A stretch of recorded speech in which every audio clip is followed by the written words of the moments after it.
Black Journal, this evening, a special investigating the possibility of conspiracy in the political assassinations of John Fitzgerald Kennedy, Robert Kennedy, Martin Luther King Jr., and Malcolm X, and the implications of this film footage of the actual killing of John Kennedy.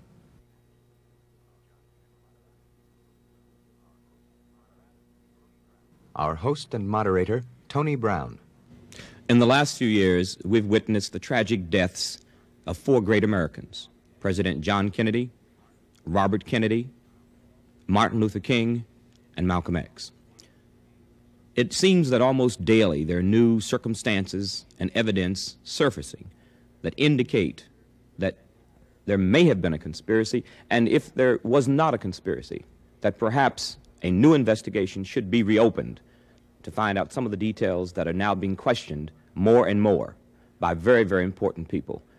I've invited with me a very special person who has spent years investigating a number of these circumstances, and the gentleman is the author of a number of well-known books. One of his best books, or best-known books, is Frame Up, and he is Harold Weisberg. Mr. Weisberg, I'd like to welcome you and thank you for being with me. And I'd like for you have seen footage, the footage that we showed, which was a home movie made by a gentleman named Orville Nix. And you've seen footage of a gentleman whose name was Abe Zapruder. Yes. And you have seen this footage put together. Now, I believe that the Zapruder footage was a gentleman who was in Dallas making a home film the day that President Kennedy was shot. And that's the film that has been seen most often. But when you put it together with the footage that we showed a part of, which we're going to show a little more of, then I think there is something else that people suggest that they see. Well, skipping what this film showed, there are these things that can be seen in the original copy of the Zapruder film, which is still suppressed. 2 of the most important things are the editing, the elimination of crucial frames. The most important one of these I reproduce from volume 18 of the Warren Commission hearings in my first book, Whitewash, the report on the Warren Report. The commission said that Oswald could have shot John Kennedy for the first time at frame 210. Frame 210 is missing from the original, and all copies made from the original automatically lack 20% of the film which is between the sprocket holes. There is no doubt that John Kennedy was shot prior to frame 210. If you will study a combination of an exhibit prepared for the Warren Commission by an FBI agent named Lyndall Schoenfeld, it's Schoenfeld Exhibit 24, with a frame of a still picture taken by a man named Phil Willis, you will find irrefutable proof that John Kennedy was shot at least once prior to frame 210. This is in the Zapruder film in the sequences beginning just before 210, most importantly 202 to 204. They were numbered by the FBI. Now, if President Kennedy was shot before frame 210... Oswald couldn't have done it. Why? On that basis alone. Because he couldn't see Kennedy. There was a live oak tree in full leaf through which he could not have shot and he couldn't see. Now, let me go back to the editing. There is earlier editing. The Warren Commission had a very simple solution for eliminating that editing. They just didn't reproduce the stills. You see, what I have in my first book is the actual copy of the page of the printed hearings. They didn't print until after the first certain editing. Now, when I say certain, the content of the film shows it very graphically with 210. It shows it also at about 159, 160, 161, someplace in there. And it also, well, I could get too All right, now, if we look at the Zapruder film, we do not have the Zapruder film. We tried to get permission, and we were unable to get permission. we do have the Nix film, yes, which shows what? Now, we're going to look at that in its entirety. We've shown it, and we have slowed it up so that the audience will be able to study it. But before the audience looks at it, I would like for you to tell me what significance that film has. First, I think you should understand that this is only a very brief, and the audience should understand, it's only a brief part of the entire motorcade and the entire assassination, but it does show the actual killing. Now, the fatal shot, in terms of the Zapruder film, is frame 313 of the Zapruder film. The two things that I think are of greatest importance and what will be clearly visible to your audience in this unusual showing are, first, that when John Kennedy was hit with the fatal shot, he went violently backward. Now, that could not possibly have been from a shot to the back. But that could have been Oswald. No. It could not have been. Not unless Oswald was 6 people. He had to be in front to make the force of the bullet had to be from in front to make the body go backward. That's what the Zapruder film demonstrates. That the rifleman was in the front of the president. For that shot. For that shot. Now, the commission, when the Zapruder film was entirely suppressed, nobody knew this. I first got access to the Zapruder film in May or June of 1966 at the National Archives, and I go into this in my second book, which was written during that time. After this was written, and then other people saw it and reached the same conclusion, as your audience will, I'm sure, then they had to invent a story. How could this have been? Well, the story invented, and it is an invention, and this film will show it, is that suddenly the car accelerated, and the forward motion of the car forced the president backward. But if your audience looks at the film carefully, especially before it goes into slow motion, it will see that the car does not accelerate until sometime after that fatal shot. They will see a very brave man, Clint Hill, who jumped off of the follow-up car, which was only 5 feet away. In stills which you can't show, he almost got killed. There wasn't an inch between his leg and the bumper of the car he jumped off of and sprinted on to get onto the Kennedy car. Now, he lost his footing, and that will be visible, but he didn't fall.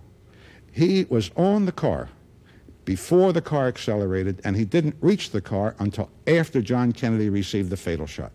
So the two things that will be very clear in this are, first, that a tremendous force, which had to be a bullet, drove John Kennedy backward, and second, it could not have been the acceleration of the car. All right, now that's the Nix film that has been described, and it has been on television either a very, very few times or, well, one of the very few times, and we're going to show it to you. Let's take a look at the Nix film and to demonstrate what Mr. Weisberg just states that he believes took place.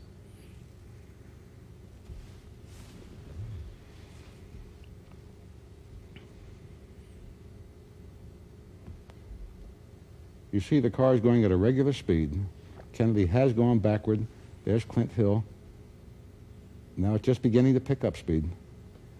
It was like a truck. It couldn't accelerate fast. Now this is the same scene, slowed down, right? That's yes. Kennedy's See head. him going backwards? Right. That means he was shot from the... You believe he was shot from the front? From the front. Now you see Clint Hill just didn't get his footing, but the car is not going any faster. He was a very brave man. Mrs. Kennedy was actually going for a piece of the president's skull. This is the same scene again. Slower. This is slower. That's the president being shot. That's right, going backward too. All right, now the difference in if you have seen the two films put together, I saw the two films put together by some persons who presented it to the Rockefeller Commission, and they pointed out to me what they said in the Nix film. And Nix was 180 degrees across from Zapruder. He was actually filming Zapruder. Opposite side. And there was a person showed me, or allegedly made out in the grass, what they said was the head and the arm and the extension of a rifle in a telescopic sight. Have you seen that footage? Yes. Do you believe that there was an assassin in that footage? I can't say that, not responsibly on the basis of what I know. But I can say that in 1965, I knew there was a man there, and NITEC has since confirmed it for... Who confirmed it? NITEC. They do this kind of special very fine analysis by modern means. Life magazine had them do it. I have that picture in the first book. It's the 5th of the Willis pictures, and all right, let's take a look. That's the and I'd like film. to go back to it. Yeah, let's take a look. I'd like for the camera to get a close-up on this, and I'd like for you to tell me, you have here frame 207 and frame 212. Now, can you describe what this frame 207 and frame 212? They are one page of volume 18. Now that's frame 207. Is that That's correct? 207. Now what does that That demonstrate? is the important. Well, if you look at just a little bit below the middle of the film, you'll see a dark line, which is actually a line made by an adhesive.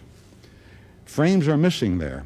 This is one page of the volume commission hearings where they allegedly reproduce every frame seriatim, beginning, I think, with 163 through 334. After I exposed the fact that it was supposed to have been 343, suddenly the other 9 frames appeared in the National Archives, but they were not printed. Now, the frame underneath that is not 208, or 209, or 2010, or 211. It's 212. Now, that... Well, the fact that it jumps from 206, is it, to 212 demonstrates what? That those frames are missing in the Warren Commission still frames and in the slides, and that means missing from the original Zapruder film from which they were made by Life magazine for the Warren Commission, and of which prints were made, that these prints are reproduced by Schoenfeld of the FBI. Now, if you look at that picture carefully, you're going to find a tree like no tree in history or mythology. You're going to find people like you never saw in nightmares. You mean at the top of the film? Buttons. Yeah, the top of the film is the bottom of frame 208, and the bottom of the film is the top of frame 212. There is no 29, 210, 211. Then you're saying that the film has been doctored? Yes. All right, I would like to show the home audience the Nix film again, because I would like for them to make up their minds about what they think of the Nix film, which is another home movie, and according to some persons, it proves, quote, proves, that there was at least another assassin, if Oswald was one, in addition to Oswald. Whether or not Oswald was one, because Oswald, they say, was in the back.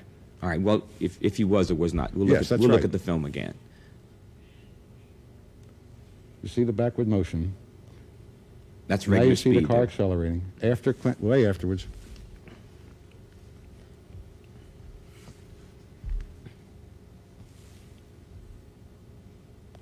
I never get used to this. Now, this is the same scene, slowed down and stopped. Is this where Kennedy's being You hit? see how far back he is compared to Jackie. Uh-huh.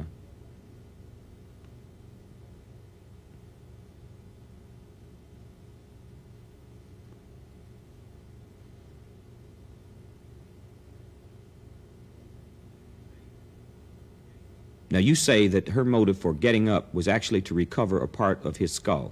Yes, there were 2 pieces missing. One was Is that found- it, the white explosion there? Or was that her arm? No, that's reflection from her arm. There were 2 pieces that were not found immediately, and that gives you an idea of the character of the investigation. One was found in the gutter there by a constable named Seymour Weitzman, and the next wasn't found until 25 hours later in the grass by a young medical student named Harper, whose uncle was a doctor. And I have the FBI reports at home with a complete tracing of that second piece of skull into the hand of the president's doctors. They didn't even search the scene of the crime, Mr. Brown. Not even searching the scene of the crime when a president is killed. Imagine. This is the true character of the so-called investigation. To me, it's a horrible I think thing. this is the last bit of the Nix film. Yes. Now, it's in that grassland that Harper, young Harper, found the piece of skull the next day, which also is inconsistent since it was the right side of the president's head. All right, speaking of things that were omitted, lost, and so forth in the investigation of President Kennedy's death, I'd like to read 2 very short paragraphs from the February 23rd, 1975 edition of the New York Times. The headline of the article is "Data on Oswald Apparently Withheld from Key Warren Investigation Aides." And I'm quoting, "J. Edgar Hoover sent a memorandum to the State Department in 1960 raising the possibility that an imposter might be using the credentials of an American defector named Lee Harvey Oswald, who was then in the Soviet Union. This memo from the director of the Federal Bureau of Investigation and 2 subsequent State Department memos related to it were apparently not shown to the investigators of the Warren Commission, which examined the assassination of President Kennedy and determined that Oswald, acting alone, was the assassin. What do you think of that? I think it's true, but I think it's far from the whole truth. Of course, it becomes news once the New York Times prints it, and it's legitimate news. Well, if disregarding who printed it, or what is the significance of a memorandum written, almost 3 years before Kennedy was killed, from the director of the FBI, Mr. Hoover, stating that there was a person who was actually impersonating a person who was Lee Harvey Oswald? Well, this indicates that was missing from the files of the investigation. It really wasn't missing from the files. That's what I was driving at. J. Edgar Hoover personally took the entire file to the Warren Commission when he appeared and testified. This testimony appears in Volume 5 of the Warren Commission hearings. He offered them 100% of the files. Now, you're saying that story is incomplete. That J. Edgar Hoover did tell the Warren Commission that his memorandum... No. I'm saying he took the entire file. He described it as the entire file, and I believe it. I'm not his defender by any means. But I think you have to know the truth and the whole truth. Whether or not the lawyers did not have this particular memorandum, they had the same thing in a dozen other forms and ignored it. I had a whole chapter written in 1965 on it. In addition to that, Mr. Hoover and his assistant, Belmont, took the entire file. The members of the Warren Commission refused to accept it on the ground that they were afraid something having to do with national security might leak. Now, if Lee Harvey Oswald was not connected with any investigative agency, how in the world could there be a national security question? So what I am saying is a combination of things. First of all, it serves somebody's interest for this to come out now. Second of all, it is less than the full story. The full story is they didn't need us to know. They had the same thing a dozen different ways. Certainly, it was well known. I call them the false Oswald. There are consistent and repetition descriptions from Russia in the Warren Commission material that's never been suppressed of a man who could not have been Oswald. They knew that. You've got a whole story that was suppressed. I have the FBI reports on it, of a man going to Bolton Ford in New Orleans, Louisiana. The manager was a man named Deslat. And when Lee Harvey Oswald was, without question, in the Soviet Union, tried to buy vehicles to be used against Castro in the name of Oswald, I've got the FBI reports that report that they took the original work papers of the estimate. They are not in the Warren Commission's files. Why? That you have to ask the FBI that, and you have to ask the Warren Commission that. But the one thing I can say is that if the Warren Commission really intended to investigate, they would have been there. There was nothing in the world to prevent the Warren Commission from getting anything they wanted. They had the power of subpoena and a presidential commission. What I am saying is embodied in the title of my series of books, Whitewash. The subtitle of my second book, Cover Up.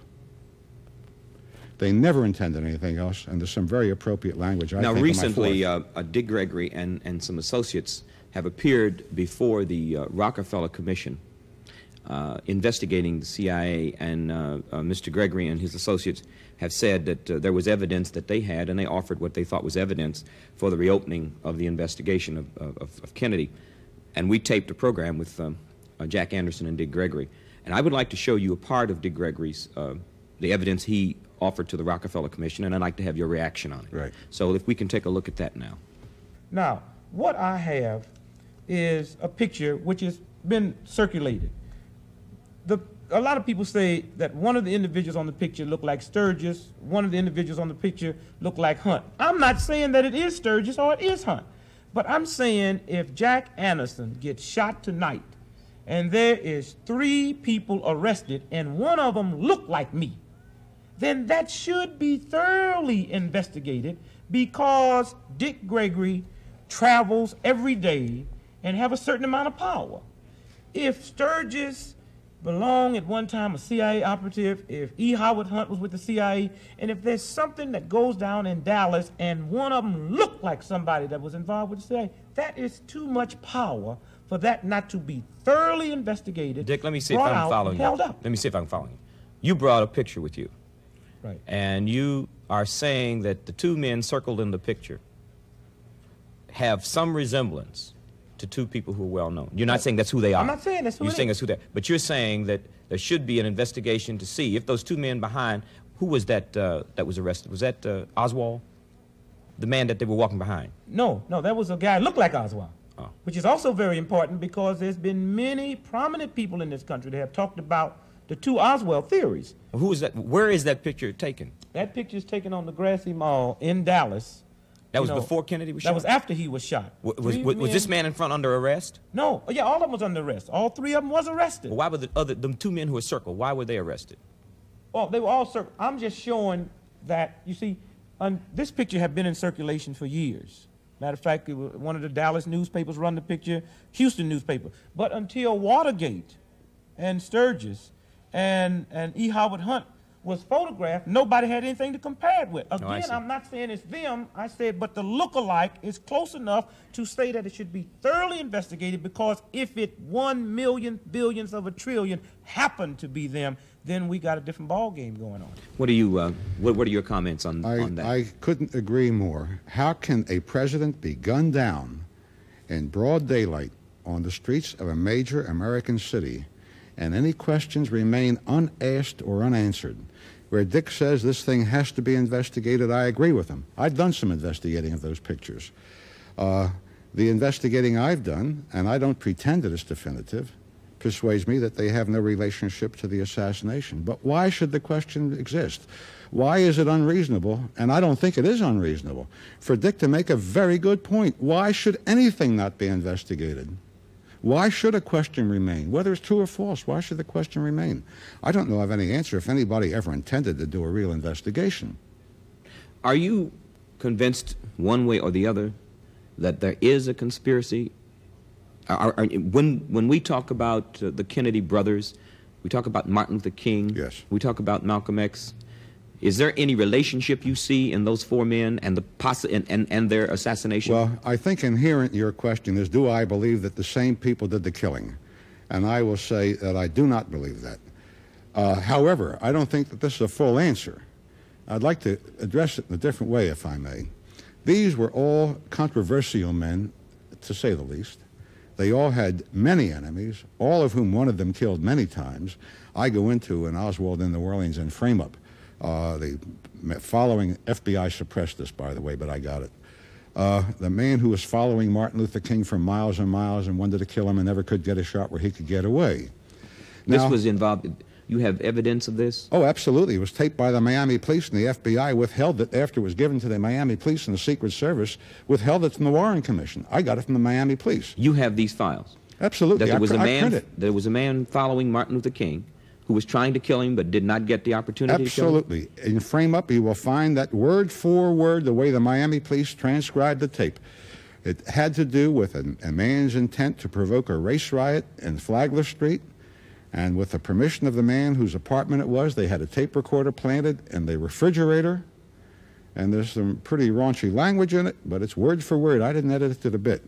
Now, what I am saying is that with all of these men having had enemies who wanted to kill them, why is it that each one of these men had undergone a transformation in his belief and an acceleration in his capability of giving broad mass leadership?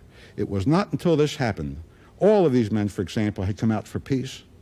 Robert Kennedy had been a hawk. John Kennedy had actually ordered the liquidation of Vietnam, and I've got the records on this. That's going to be in another book. I've got all the proof, including interviews with some of his generals taped. There's no question. John Kennedy had ordered the liquidation of Vietnam 30 days before he was killed. Liquidation of Vietnam, you mean? Our involvement in that adventure. You mean our getting out of it immediately? Absolutely. And you can document that? Absolutely. There's no question about it, including with interviews with generals. And what changes had the other men gone through? Well, as soon as John Kennedy was dead, the Pentagon issued a re-evaluation of its re-evaluation. It took up yay much room in those papers that printed it. And they said that their re-evaluation, which had led them to believe that they could withdraw American soldiers who were there under the cover-up of being advisors, was optimistic, and they would have to continue them longer.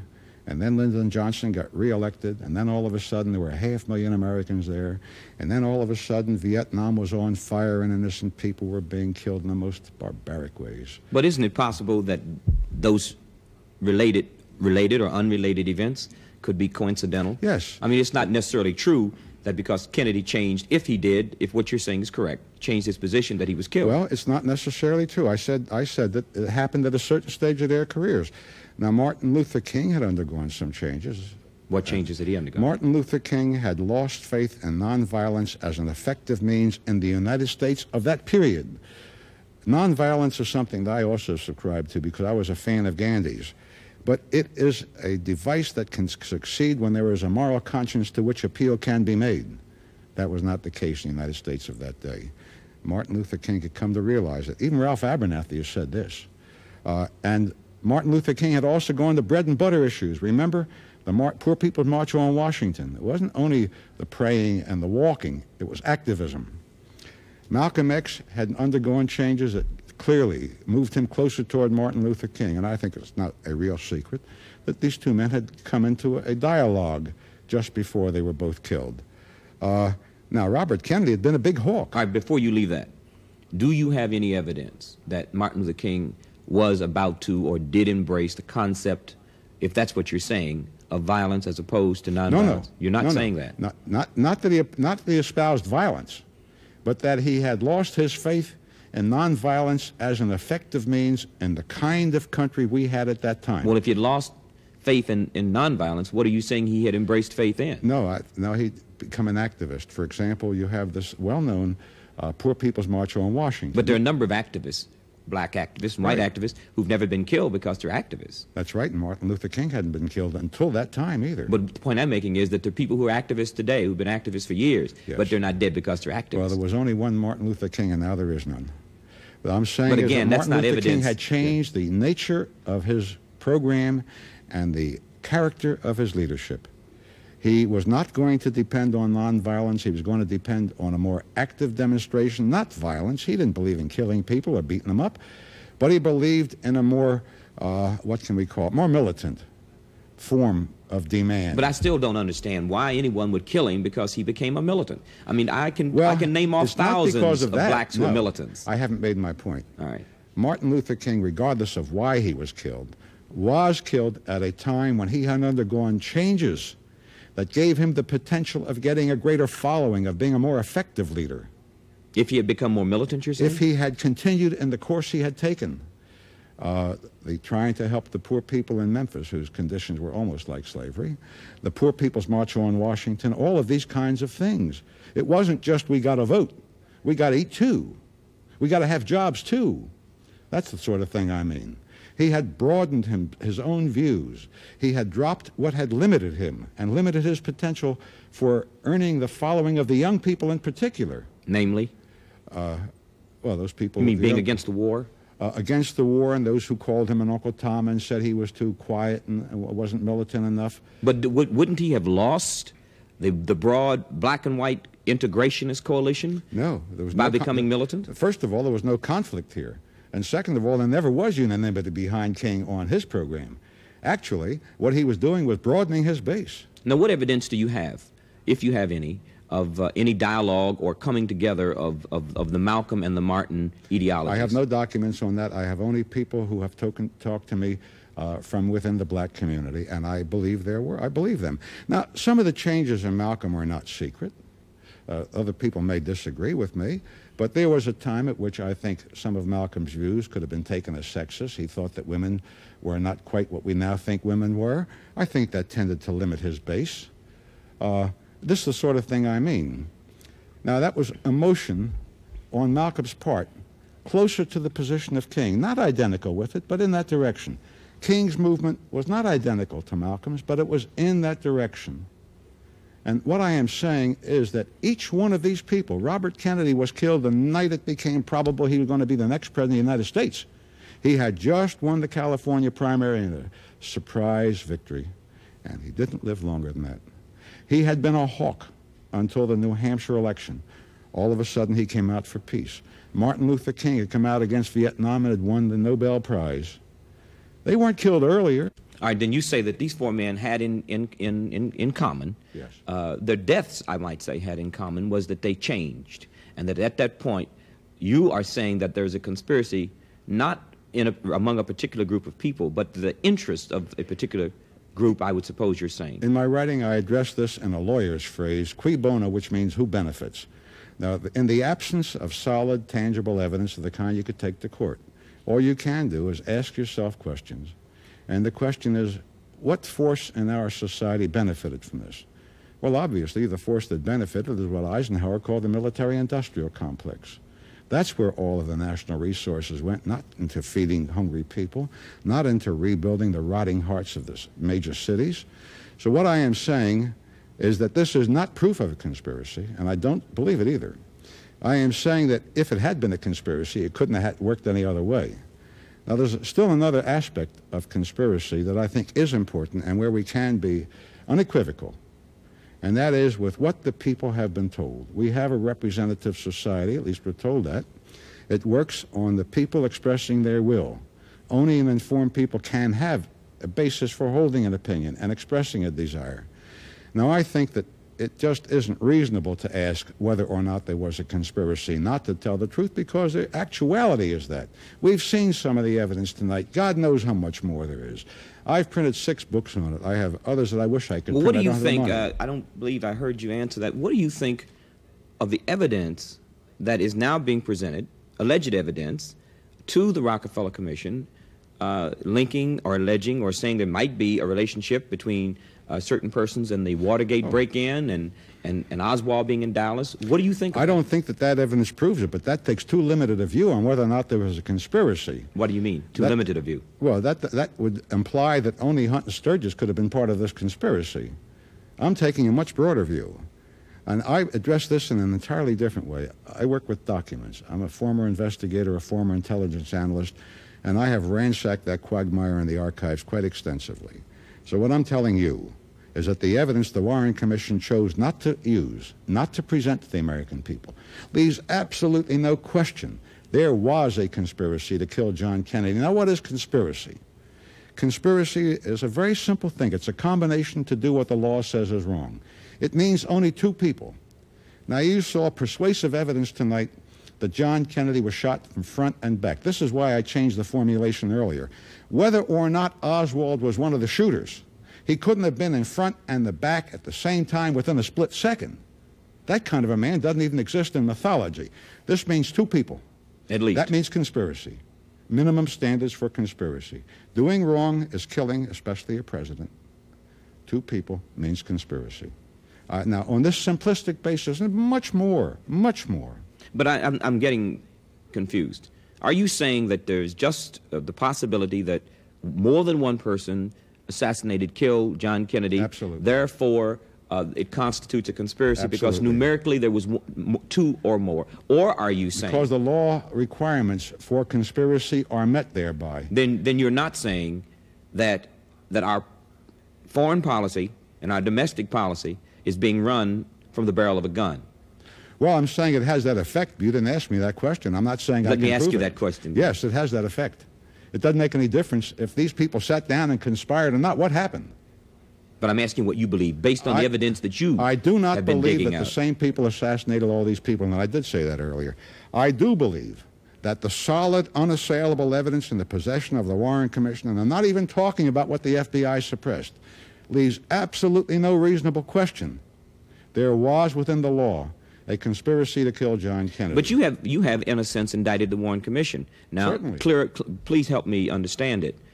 Are you saying that the Warren Commission, which were and are among some of the most responsible people in our society, the powerfully responsible people, are you saying that they intentionally did suppress or are intentionally suppressing evidence yes, but I'd like of the murder of a president? Yes, but I'd like to be a little bit fuller than that.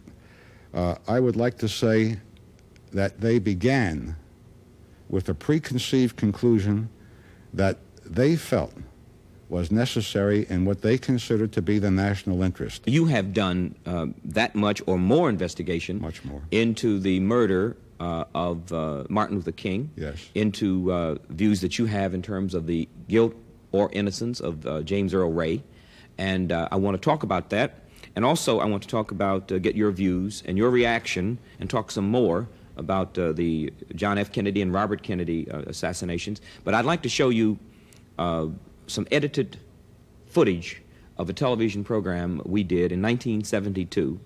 I think it aired on February 22nd, which is Malcolm X's birthday.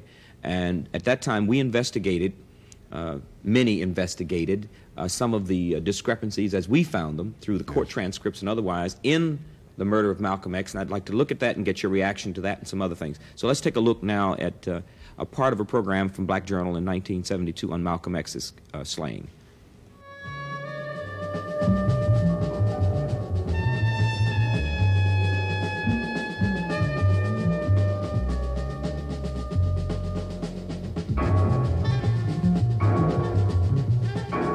It has been 7 years since Malcolm X was assassinated on a bare stage in New York's Audubon Ballroom in front of 400 witnesses. Shortly afterwards, 3 men were brought to trial and found guilty of the murder. But circumstances surrounding the trial, the assassination itself, accounts in the press, and subsequent actions were so peculiar that 7 years hence, the question of who killed Malcolm is still with us, although 3 men have been convicted of his murder. We must ask the larger question: why was he murdered? What power structure felt so threatened by the words of this one man? After his break with the Muslims, Malcolm broadened his scope to include the international scene, and it was at this point that his life was threatened. In April 1964, Malcolm made a pilgrimage to Mecca. Here, at 39 years old, he received the name El-Hajj Malik El-Shabazz, the honorary Hajj being given to all who visit that Muslim holy city. From Mecca, he journeyed to Nigeria, Ghana, Morocco, and Algeria, finally returning to the United States May 21, 1964. Malcolm wanted to galvanize public opinion against the United States for its oppression of black Americans, and to get African support in bringing the American racial question before the United Nations. To do this, he needed the support of independent African states. And so in the summer of 1964, Malcolm returned to Africa for a 4-month tour of 14 countries. In his autobiography, Malcolm notes that he was followed throughout Africa by persons from an unknown source. One of them was described as, quote, a thin-lipped, olive-skinned man.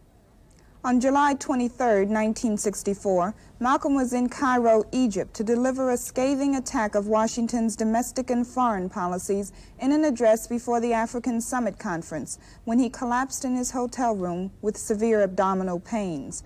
According to Eric Norden, in an article, The Murder of Malcolm X, Malcolm was rushed to a Cairo hospital, suffering from toxic poisoning, and had to have his stomach pumped. Malcolm later said he had been deliberately poisoned. Throughout the fall of 1964, Malcolm worked primarily on his plan to indict America in the United Nations. According to Eric Norden's information, Malcolm had been under surveillance since he broke with the Muslims, but now there were as many as, quote, 3 different agents shadowing him at one time. In early February 1965, Malcolm flew to London to address the Council of African Organizations. From there, he was scheduled to fly to Paris to deliver another speech. However, on February 9th, when his plane landed in France, he was told by agents of the French government not to deplane, and he was ordered to leave the country immediately. Later, Malcolm was to say, according to Eric Norden, after an interview with Malcolm's sister, that his being barred from France led him to believe that the plotters of his death were much bigger than the Muslims. The New York Herald Tribune, February 22, 1965, reconstructed what happened from eyewitness accounts. The applause stopped, and the people sat down, and Malcolm's goateed face looked up and he said, "Assalamu alaikum." And the crowd murmured its response of, "Peace be with you also." And then the 2 leadoff men made their move. They were in a middle row, and they stood up and started pushing each other. And one of them was saying, "Get your hands out of my pocket. Stop messing with my pocket." Malcolm's bodyguards started to move towards them to break it up.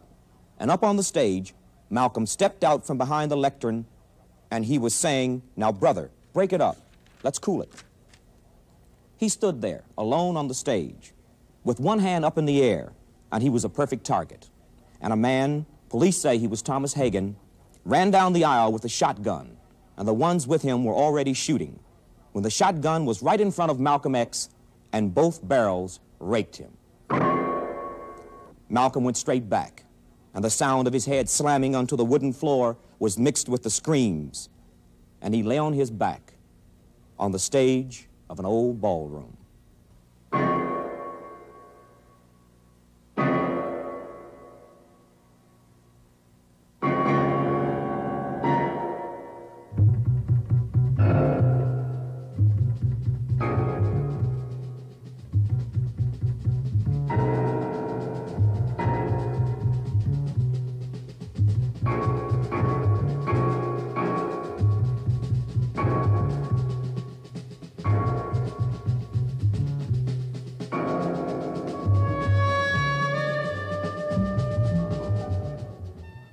several questions arise from press accounts of what happened that day.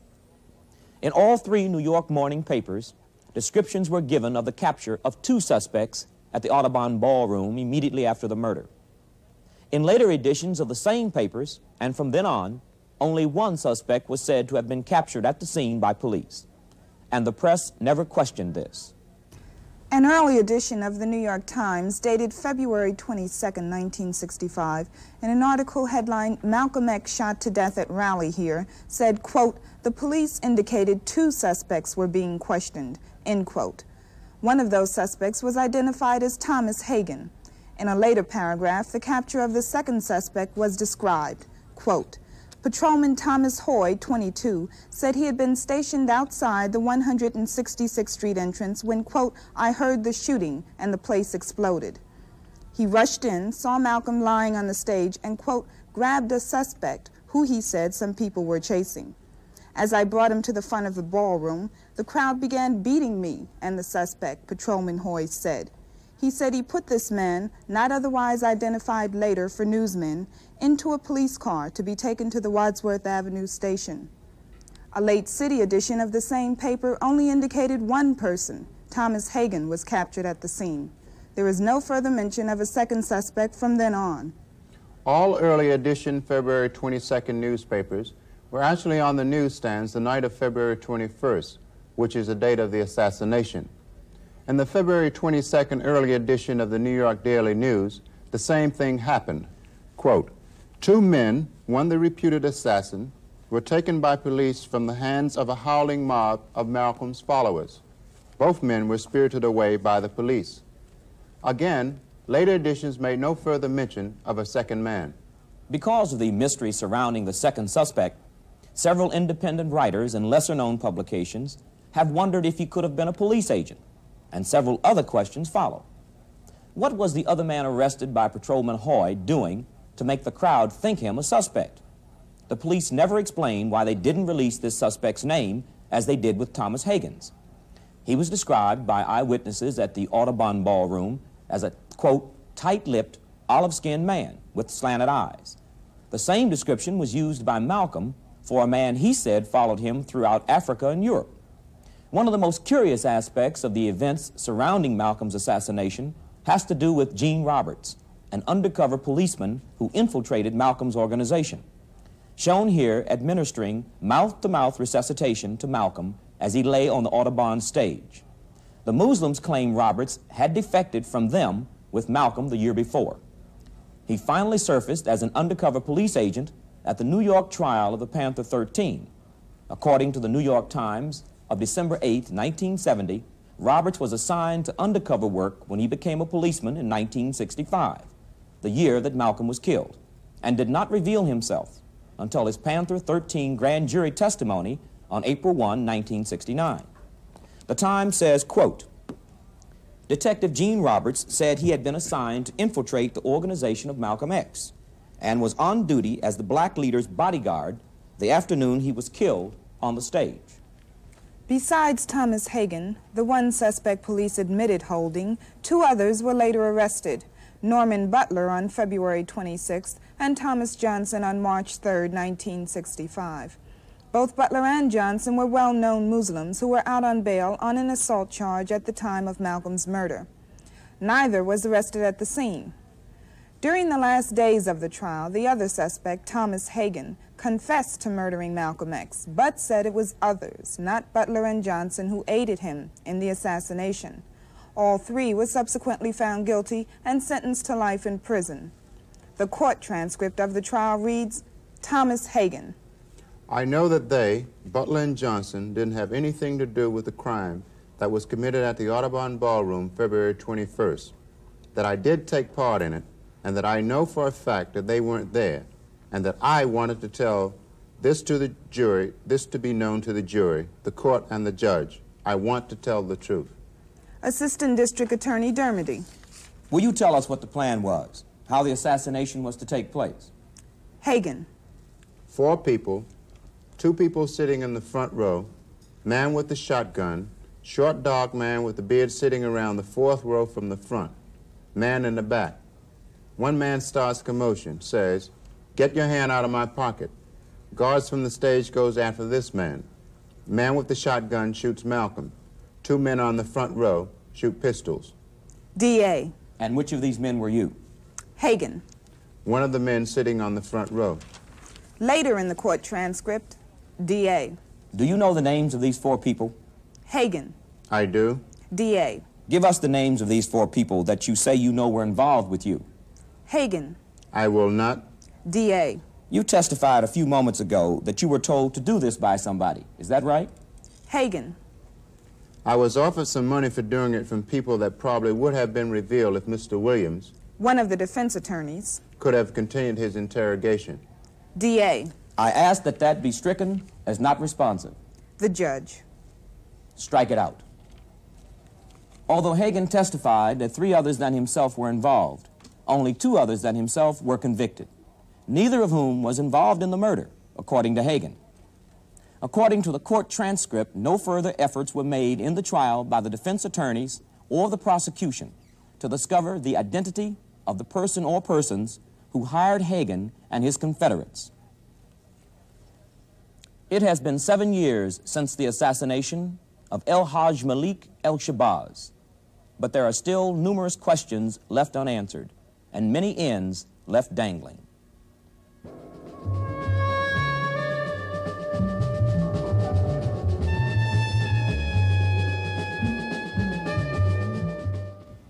You have any comments on our mini investigation of Malcolm? I think you did a great job. I'd never seen this before, and I'm sorry I didn't. But some of these things are the things I've been saying. There's an interesting parallel, because we don't have endless time. If Malcolm X hadn't have died, that mouth-to-mouth resuscitation would have done it. Exactly the same thing happened with Lee Harvey Oswald. Had chest wounds. He was forced to get oxygen. He was trying to get the mask off of his face. There were 2 detectives in the ambulance that didn't stop it. And by the time he got to the hospital and he was dead, and they conducted a postmortem, there were over 2 liters of blood in his chest. You're saying if you have chest wounds, you don't get artificial. Or oxygen. In Oswald's case, it was oxygen and forced massage. Every time they forced Oswald's heart to work, it was pumping more blood out of his body into his chest cavity. But that could have been done to medical ignorance. Yes, of that course. Doesn't show intent. I'm not saying that the young doctor did it on purpose. It was ignorance. I understand. Let me ask you to comment on something. You've done extensive investigation around the assassination of Martin Luther King, and one of the things that you say in your book Frame Up, if I may read this, bowing abjectly to Hoover's blackmail, unthinkingly, cowardly, or believing themselves politically mature and wise, black leaders became their own most successful enemies, indentured themselves in a servitude more humiliating than their past physical slavery. Now, what did you mean by that?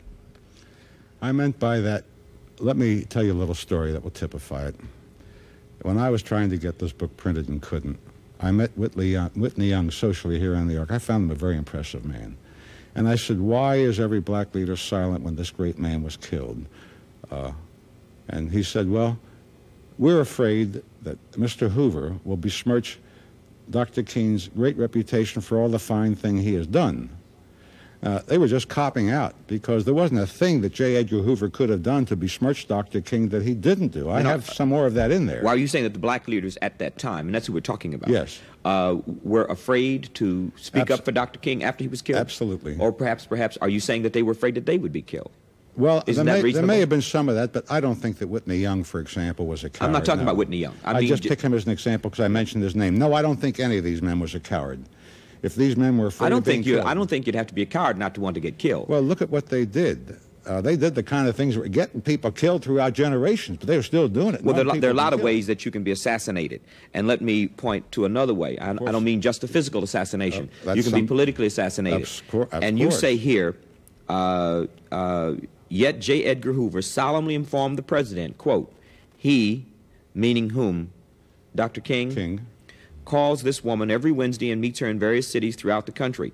The source related an incident which occurred some time ago in a New York hotel where the leader was intoxicated at a small gathering, and so on and so forth. Now, are you saying that someone was involved in politically assassinating Dr. King before he was actually? Hoover. Certainly. How do you know that? What was he spying on him for? Maybe he was trying to protect him. Well, the story he gave the Attorney General is that he had reports that Dr. King was in touch with subversive elements. Well, of course, this put the Attorney General on the spot. How can he possibly... Attorney General was Robert Kennedy. Robert Kennedy at that time. Later, Ramsey Clark. And Katzenbach. And both Katzenbach and Ramsey Clark, after Hoover had failed to come up with the evidence when Bobby Kennedy gave him the chance, refused Hoover permission to continue the bugging. That doesn't mean Hoover didn't do it. He could have had it done indirectly. Well, all Hoover did was get what he didn't like by way of information. You know, this is all in the papers now. It's supposed to be a new sensation. About Dr. King's personal life, which is nobody's business. There was no subversive activity by Dr. King. Now, what I also do at this point or another point or both in that book is to show that Hoover had seen to it that this got the widest dissemination. Jack Anderson and Drew Pearson, for example, had an article in True magazine from which some of this is quoted. I have that there. The White Citizens Councils, even they were playing tapes on Capitol Hill. J. Edgar Hoover was sending tapes up to Capitol Hill to titillate the racists. Now, this got nothing to do with subversion. This got nothing to do with contacts with foreign spies. Then why was it being done, in your estimation? To blackmail King, to destroy his leadership. Hoover hated him. He was an uppity nigger to Hoover. Well, so if Hoover did consider him an uppity nigger, didn't like him because he was black and outspoken, if that were true, I'm sure there were other, quote, uppity niggers that Hoover didn't kill, if that's what you're alleging. I don't think Hoover killed King either.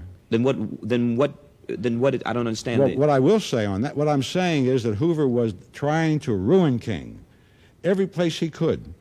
This meant trying to ruin what King stood for, the program that King was following, on Capitol Hill, in Lyndon Johnson's White House. Lyndon Johnson loved this. Well, then kind do of you stuff. believe that James Earl Ray killed King? No, I think it's impossible on the basis of my own investigation, and it has been tested in court under cross-examination and was not even touched. If James Earl Ray did not kill King, then why was he singled out of all the people in the universe to take the rap for the murder? Well, this gets back to what we were talking about before, conspiracy.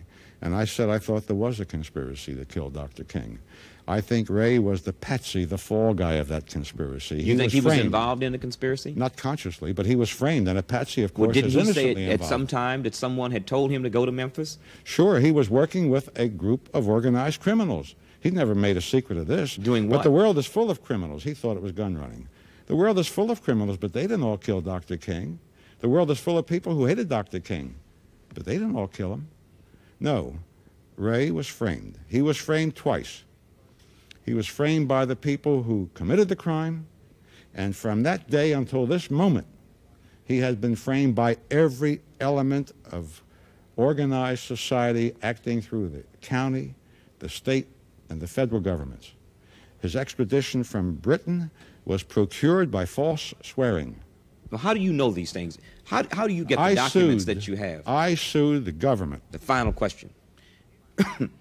If your thesis is true, and that is that there is a conspiracy of interests, that is the interest groups that benefit from the death of people who are contrary to them politically, if that is true, then why are you not dead? A man who is so outspoken, who has opposed this alleged conspiratorial group, why is it that people like Dick Gregory are able to offer the evidence that they do? Why is it there a number of people who for years have said these things, but nothing happens to them? I don't think you can put me in the same role as Malcolm X, the two Kennedy brothers, or Martin Luther King.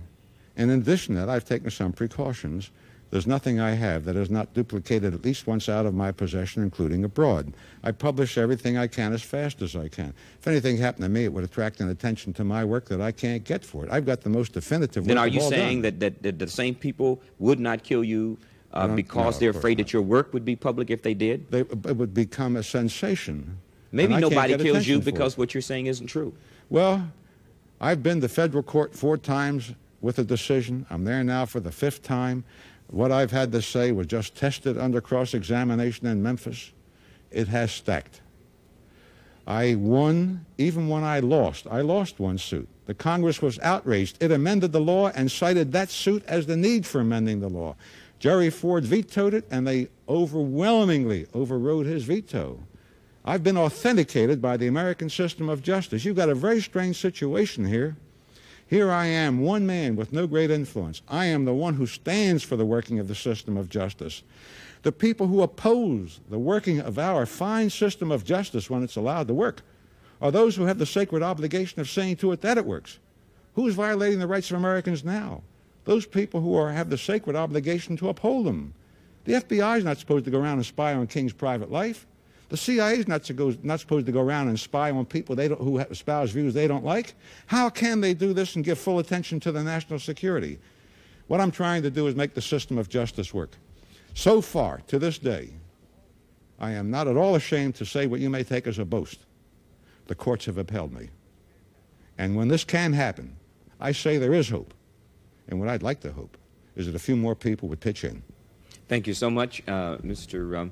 Harold Weisberg, for being our guest on Black Journal and bringing to us certainly some very thought-provoking statements, allegations, and perhaps a search for the truth. I'm sorry all of these books aren't on sale where your wide audience can reach them. We'd like to thank you for being with us to share the information. I'd like to say thank you for being with us on this special edition of Black Journal. God bless you.